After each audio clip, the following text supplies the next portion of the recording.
They thought they could humiliate me, end me with a single public swing. Effective immediately, your employment is terminated, the CEO announced at the town hall. His smile was sharp, rehearsed, meant to draw blood. 100 faces turned toward me. Some looked away. A few smirked. Most stayed frozen, grateful it wasn't them. I didn't flinch. I just reached for my phone. One form, one submission. Status change, inactive. My compliance certification, my license, revoked their ability to operate. A red flag rippled across the system. Contracts froze. Work stopped. $100,000 bled every hour. By the time security walked me out, I knew the countdown had started. Flashback, the first meeting. I once believed in him, the CEO. He'd shaken my hand on my first day, his grip firm, his eyes lit with that evangelical promise founders have. "You're the shield," he'd said. "Our integrity rests on you." I built everything. The controls, the safeguards, the invisible architecture that let investors sleep at night.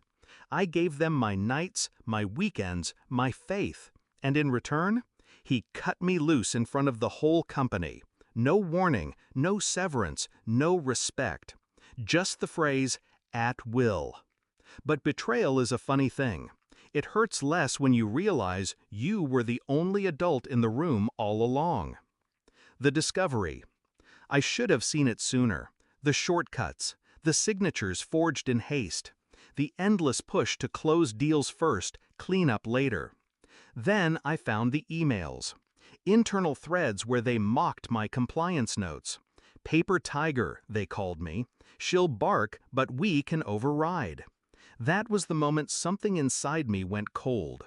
They thought rules were decoration, that I was a wall they could paint over.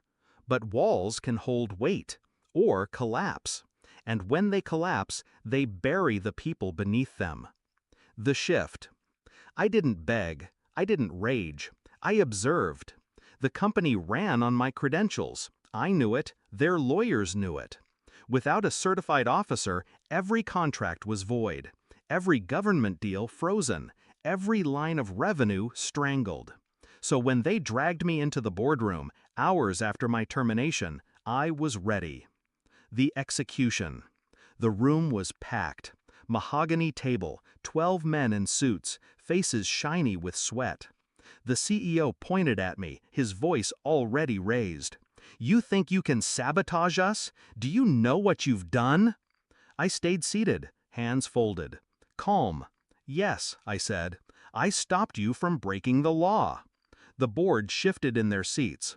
A few eyes flicked toward the general counsel. That's when it happened. The lawyer's face drained of color. He grabbed the CEO's arm, urgent, almost panicked. "Sir, stop! She's the only one who can reinstate us." The room went silent. You could feel the gravity shift. Power had changed hands, and everyone knew it. The confrontation. The CEO leaned across the table, trying to reclaim ground. His jaw tight, his voice low. "You wouldn't dare hold this company hostage." I met his eyes. "I don't have to. You did this to yourself. I just pulled the fire alarm." He wanted to shout again, but every time he opened his mouth, the lawyer cut in, legal jargon spilling like sandbags in a flood. Exposure, liability, SEC, indictment, words that carried real teeth. One director whispered, "How long until we bleed out?" The lawyer answered without looking up, "We already are." I sat there, silent, watching the realization dawn. The same board that applauded my firing that morning now stared at me like I was oxygen. The payoff. I could have reinstated them. With one form, I could have stopped the hemorrhage, but I didn't. Instead, I let the silence stretch. Let them sweat. Let them imagine the calls from clients, the headlines, the regulators knocking at their doors. Finally, I stood. "You fired me at will," I said, smoothing the papers in front of me. "Now you can live with the consequences, at will." And I walked out. The reflection. They thought I'd beg for scraps. Instead, I left them gasping for air in the house I built. In the weeks that followed, the news broke. Government contracts dissolved. Investors fled. The CEO stepped down to spend more time with his family. Quiet words for public disgrace.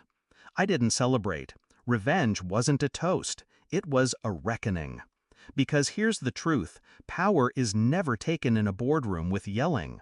Power is in the fine print, the overlooked clause, the silent keystroke at 5:01 p.m.